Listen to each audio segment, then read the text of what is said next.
So hello welcome एक बार फिर से आप सभी लोगों का स्वागत है वन पीस की एक और नई वीडियो में। और आज हम बात करने वाले हैं 1135वें एपिसोड के बारे में। तो बिना वक्त गवाए पढ़ेंगे हम सीधा इसकी वीडियो में। पूमा की स्टोरी जो है आगे कंटिन्यू हो रही होती है और कहानी जाती है 3 साल पहले, जब माउंट कॉल्वो गोवा किंगडम में ईस्ट ब्लू के अंदर लूफी जो होता है वो ट्रेन कर रहा होता है। लूफी अपनी ट्रेनिंग कर रहा होता है, वहाँ जानवर घबराए होते हैं और कुमा जो होता है उस पर नजर रख रहा होता है। कुमा सारी चीजों को चेकआउट कर रहा होता है। लूफी अपनी पावर दिखा रहा होता है, वो 16 साल का होता है, सारे जानवर उससे डरे होते हैं। लेकिन उतने में देखने को मिलता है ड्रैगन के पास होता है कुमा, और कुमा बोलता है ड्रैगन से कि तू इस जगह से बड़ा ज्यादा फैमिलियर लगता है। तो और साथ ही साथ ये एक छोटा सा विलेज है इतने बड़े आउटस्कर्ट्स में, और तू एक ही लड़के को हमेशा देख रहा होता है, क्या बात है। जिस पर ड्रैगन बोलता है तू शायद मुझे मार देगा अगर तू एक ही बारे में बात करता रहेगा बार बार। तो जो बच्चे होते हैं वो अपने पेरेंट्स का वीक स्पॉट होते हैं, और कुमा समझ जाता है और कुमा उससे माफी मांगता है इस बात के लिए। कुमा हर वक्त रखता है नजर इसके ऊपर और देख रहा होता है किस तरह से लूफी धीरे धीरे बड़ा हो रहा है। लूफी जो होता है अपना क्रू बनाना चाहता है और बाहर जाना चाहता है, पायरेट बनना चाहता है। उतने में ही कुमा का जो फोन होता है वो रिंग करने लगता है। लूफी को एहसास होता है, वो चेस करता हुआ जाता है, लेकिन कुमा वहां से गायब हो चुका होता है। लूफी किसी बड़े पहाड़ों को तोड़ रहा होता है अपने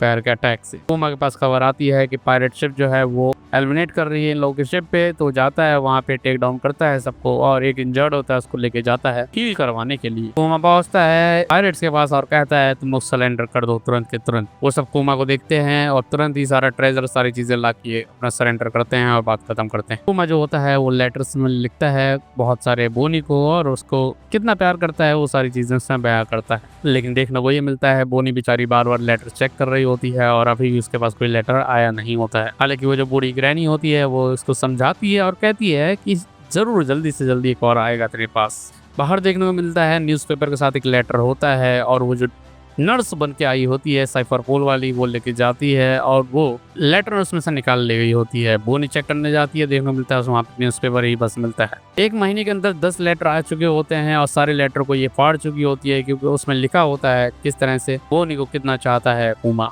बोनी जो होती है साइज में बड़ी हो जाती है, वहाँ पीटती है लोगों को क्योंकि वो फ्रस्ट्रेटेड होती है। उतने में वो नर्स वहाँ पहुँच जाती है और उतने में बोनी अपने ओरिजिनल फॉर्म में वापस आ जाती है और ये लेके आई होती है मेडिसिन। हालांकि ये साइफरपोल वाले को एहसास होता है यार ये बड़ी लड़की की तरह क्यों लिख रही थी। फिर उसके मुंह में दवाई डालती है, हालांकि वो कोई दवाई नहीं होती, सिर्फ और सिर्फ नमक होता है। फिर वो जो आदमी होता है बूढ़ी औरत से पूछता है कि बोनी की एबिलिटी को सीक्रेट क्यों रखा जा रहा है। तो बूढ़ी औरत जो होती है कहती है सेफ रहने के लिए। एक समझदार जो वुल्फ होता है वो अपने पंख नहीं दिखाता है कभी। लेबोरेटरी में देखने को ये मिलता है, वहाँ पे पहुंच चुका होता है कुमा। अस्तुत्सी जो होती है वो भी होती है। कुमा का जो होता है सारी चीजों को नापा जाता है, सारे वाइटल चेक किए जा रहे होते हैं। अस्तुत्सी जो होती है वो कहती है तो एक ऐसा ह्यूमन बनने वाला है जिसकी अपनी कोई फ्री विल नहीं होगी, ये क्या वर्ड्स होगा। कुमा उससे पूछता है कि अपनी फ्री विल लूज करना आखिर होता क्या है। तो उस पे वेगाबंग बोलता है कि अभी जैसा है कि तो ये हम कुछ ऐसा इनएप्रोप्रिएट ऑर्डर देंगे तू फॉलो नहीं करेगा। जैसे फॉर एग्जांपल अगर मैं तुझसे कहूँ कि एक बच्चे को मार देना है तो क्या तू मार पाएगा। इसे वेगाबंग कहता है कि इसी रिसर्च में ये पता चलता है कि ह्यूमन जो है अपनी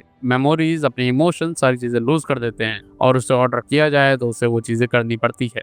एग्जामिनेशन अब खत्म हो चुका होता है और कुमा वापस जाने के लिए तैयार होता है। उस्तुत से बात कर रही होती है कुमा से और कह रही होती है क्या तुझे एंक्सियस लग रहा है। तो कहता है नहीं। उस्तुत से बोलती है कि तुझे सच बोलना सीखना चाहिए, अगर तू अपनी मेमोरीज, इमोशन सब कुछ लूज कर देगा तो वापस आना मुश्किल ही हो जाएगा। क्या तेरे पास कोई इंपॉर्टेंट है। वेगाबंग उधर से बोल रहा होता है कि मैं इंश्योर करूंगा कि एक मिनिमम लेवल का फ्री विल इसके पास रहे जब तक ये पूरी तरह से कंप्लीट ना हो जाए, और इसके बाद अभी भी 1 साल का वक्त बचा होता है। कुमा पेन और पेपर लेता है और उस पर लेटर लिखने लगता है और कहता है कि मैं हर दिन चाहता हूँ बोनी को बताना सारी चीजें कि मैं उससे कितना प्यार करता हूँ, और 1 साल के अंदर अंदर मैं पूरी जिंदगी की अपनी फीलिंग उसको बता देना चाहता हूँ। और सून वो 9 साल की होने वाली है और मैं श्योर हूँ कि वो बहुत बड़ी होगी। और कुमा कहता है कि मुझे नहीं पता तेरे पास ये लेटर कब पहुंचेंगे, लेकिन तुझे अपने 9वें जन्मदिन की ढेर शुभकामनाएं। और वहाँ सब सेलिब्रेट कर रहे होते हैं उसका बर्थडे। हालांकि अभी भी लेटर आया नहीं होता है और एक जाइंट पिज़्ज़ा बनाया गया होता है ग्रैनी कोनी के द्वारा। सब लोग एंजॉय करते हैं, लेकिन स्टिल इसके पास अभी भी कोई लेटर होता नहीं और वो रोती है, वो परेशान होती है, उसको याद आ रही होती है अपने पिता की। उधर ड्रैगन के पास खबर जाती है कि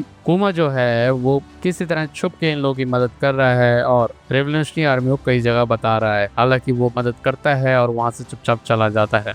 ड्रैगन कहता है कि उसके पास कोई ना कोई रीजन होगा, उसको चेज मत करो, उसे जाने दो। शायद वो रीजन इतना बड़ा होगा कि वो इन लोगों को बता नहीं सकता है। अब बोनी का जो क्रिस्टल होता है वो क्योर हो चुका होता है, वो पूरी तरह से सही हो गई होती है और वो बाहर जाना चाहती है। हालांकि वो नर्स होती है, वो आती है और कहती है नहीं, ऐसा वो नहीं कर सकती है, और कहती है कि 10th बर्थडे पे तू पूरी तरह से क्योर हो जाएगी, तब उसके बाद जा सकती है। और उसके बाद बोनी बोल रही होती है कि वेगापंक ने इससे कहा था कि 1 साल में क्योर हो जाएगी, और 1 साल हो चुका है। उसके बाद वो नाराज होती है, वो बाहर जाना चाहती है। वो औरत जो होती है इतनी जोर से बोनी का हाथ दबाती है, उसके हाथ में इंजरी हो जाती है और ये लोग समझ जाते हैं कि वो जो लड़की है, वो औरत है, वो सही नहीं है। और उसके बाद जो ग्रैनी कोनी होती है वो कहती है अल्फा और उसके एसोसिएट जो है वो गवर्नमेंट इंटेलिजेंस एजेंट है, वो कोई नर्स नहीं। और सारे लोग ये बात सुनकर शॉक होते हैं। और ग्रैनी जो होती है वो कहने लगती है कि हाँ, मुझे यही लगता है, क्योंकि वो दारू पी के बार में बताने लगी थी लोगों को किस तरह से वो यहाँ आई है, वो एक एजेंट है। और जो बोनी है वो पूरी तरह से क्योर हो चुकी है। हालांकि इन लोगों का हिडन मोटिव हमें पता नहीं है, लेकिन कुछ ना कुछ रीजन होगा कि 6 महीने और इसको यहाँ बंद करके रखना है। और ये भी बहुत स्ट्रेंज बात है कि कुमा कोई भी लेटर 6 महीने के अंदर यहाँ आया नहीं 1 साल में, और ये ऐसा भी नहीं हो सकता था। इसीलिए वो बोनी के पास आती है और कहती है मैंने गियो से पहले ही बात कर ली है, तुझे पोर्ट तक जाना होगा बोनी किसी तरह, ताकि तू यहाँ से निकल जाए, अपने फादर से मिल सके। और वो अपना जो हैट होती है वो उसको पहनाती है। देखने को ये मिलता है जो ग्रैनी होती है वो निकल के बाहर जाती है और नर्स के सामने से ही निकल के जाती है और कहती है अब बोनी के पास से काम खत्म हो गया है, तो वो अपने पैलेस जा रही है वापस। और ये धीरे धीरे आगे मूव करते हुए जाती है। अब पहली बार इसको एहसास होता है हवा का, विंड का, सूरज का, स्काई का, हर चीज का, और ये अपने रियल रूप में आ जाती है और वो होती है बोनी। और पहली बार ये बाहर निकली होती है, सारे लोग देख के इसको इमोशनल होते हैं और ये मेरेकल लग रहा होता है। समुद्र को देखती है और देखने को ये मिलता है जब वापस आती है ये अल्फा, ये देख के शॉक होते हैं कि आखिर बोनी कहाँ गई। ये मूव करते हुए तेजी से भागी जाती है, शिप पे पहुंचती है और निकल रही होती है। अल्फा जो होती है चला रही होती है सब पे कि बोनी आखिर कहाँ है। बोनी से पूछती है अभी तो आप बाहर गए थे, आप यहाँ क्यों प्रेजेंट होती? कहती है मैं तो बोरी हूँ, और झूठ पकड़ा जाता है। ये बाहर निकलती है और कहती है ये अनफॉरगिवेबल है। तेजी से मूव करना शुरू करती है और बोनी को दिखती है अल्फा आती हुई, और ये तेजी से अपनी शिप मूव करते हैं। लेकिन जो अल्फा होती है वो हवा में कूद रही होती है, जंप कर रही होती है, उड़ रही होती है, और इसको पता होता है कि ये सर्विलेंस एस्केप है, अगर ऐसा हो गया ये बहुत ही रिस्की हो जाएगा इन लोगों के लिए, और इनको किसी तरह रोकना होता है। अल्फा जंप करती हुई जा रही होती है इन लोगों की तरफ। अल्फा तेजी से इन लोगों की तरफ बढ़ रही होती है। बोनी के दिमाग में वो चल नहीं रहा होता है यार, वो सोच रही होती है क्या करूं क्या ना करूं। उसको लगता है कि भाई वो अब गई, उसके होने वाली है मौत। अल्फा हवा में जंप करते हुए इन लोगों की तरफ तेजी से भागते हुए आ रही होती है। सारे लोग शॉक होते हैं देख के, और बोनी को एहसास होता है अगर वो पकड़ी गई तो वो बचेगी नहीं। लेकिन फिर बोनी फील करती है नहीं, उसको ऐसा नहीं होने देना। उसके अपने पिता की याद आती है और सोच रही होती है आखिर वो क्या करे। ऐसे सिचुएशन में निका क्या करते। फिर उसको याद आता है निका की जो पावर होती है वो अपनी बॉडी के साइज को बड़ा करती है। उसके आंखों से आंसू गिर रहे होते हैं, उसको पिता अपना दिख रहा होता है, वो मुस्कुराती है, वो ट्रांसफॉर्म होती है, वो बड़ी होती है और तेजी से वो भागते हुए आगे जा रही होती है और डिस्ट्रॉयटेड फ्यूचर नाम का अटैक मारती है। हाथ उसका बड़ा हो जाता है जैसे एलिफेंट गन में होता है, और अल्फा शॉक होती है और समझ में आ जाता है कि वो सही महसूस किया था इसने। फिर उसके बाद बोनी अपनी पूरी फुल पावर से अटैक मारती वाली होती है। उतने फ्लैशेस होते हैं कोमा के कुछ रूप, और उसके बाद वो जो अटैक होता है वो सीधे पड़ता है वो अल्फा को, और अल्फा लहूलुहान होकर नीचे गिर जाती है पानी के अंदर। और इवेंचुअली ये लोग अपना आगे निकल पड़ते हैं और ये फेमस पायरेट बन चुकी होती है इस नए एरा की। और उसी के साथ खत्म हो जाता है ये वाला एपिसोड। तो भाई बात की जाए कैसा था ये एपिसोड जो था काफी ज्यादा अमेजिंग था और काफी बढ़िया था भाई। फाइनली बोनी जो है एक पायरेट के रूप में बाहर आ चुकी है। पूमा का वहाँ पे ब्रेन वॉश जो है वो चालू हो चुका है, और आगे देखने वाले एपिसोड और ज्यादा इंटरेस्टिंग होने वाले हैं। तो इस वीडियो में इतना ही रखेंगे। वीडियो पसंद आई तो वीडियो को लाइक करना, चैनल को सब्सक्राइब करना। मिलता है अगली वीडियो में, तब तक के लिए बाय बाय, सायोनारा, जय श्री राम।